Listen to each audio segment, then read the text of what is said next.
एक दिन बादशाह अकबर अपने सैनिकों को लेकर शिकार के लिए गए। उनके साथ बीरबल भी था। दिन भर शिकार करने के बाद वे शाम होते लौटने लगे। रास्ते में एक गांव पड़ा। अकबर ने बीरबल से उस गांव के बारे में जानकारी मांगी तो बीरबल बोला, जहां पनाह मैं भी पहली बार इस गांव में आया हूं, इसलिए इसके बारे में मैं कुछ नहीं जानता। किसी गाँव वाले से पूछकर मैं आपकी इस गाँव की जानकारी देता हूँ।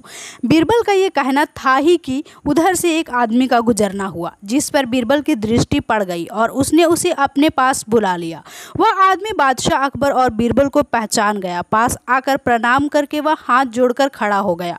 बीरबल अकबर से बोला, जहां पनाह इस आदमी से पूछ लीजिए जो भी आपको पूछना हो। अकबर अपने राज्य के अंतर्गत आने वाले गांवों के बारे में जानना चाहते थे, इसीलिए उन्होंने उस आदमी से पूछा, इस गांव में सब ठीक है ना, कोई परेशानी तो नहीं?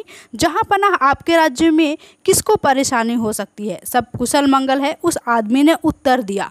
ठीक है, तुम्हारा नाम क्या है? अकबर ने पूछा। उसने कहा गंगा। और पिता का नाम? तो उसने कहा जमुना। तो माँ का नाम सरस्वती होगा? अकबर ने चुटकी ली। नहीं जहाँ पना, नर्मदा, वह आदमी झेपते हुए बोला। यह सुनकर बीरबल हंस पड़ा। उसे जोरों की हंसी आन पड़ी थी और बोला, जहाँ पना बिना नाव के इस गांव में प्रवेश कर पाना मुश्किल है, अन्यथा इतनी नदियों में सब के सब हम लोग बह जाएंगे। बीरबल उसकी बातों को समझ चुका था और उसने बादशाह अकबर को उसकी खुलासा भी कर दिया। तो यह सुनकर अकबर ठहाके मारकर हंसने लगे। तो इस कहानी से हमें शिक्षा मिलती है कि बीरबल ने जिस तरह अपनी अक्लमंदी से उसकी बातों से जवाब ढूंढ निकाला, हमें भी कभी कोशिश करनी चाहिए दूसरों की बातें से जवाब ढूंढ निकालने की। धन्यवाद दोस्तों।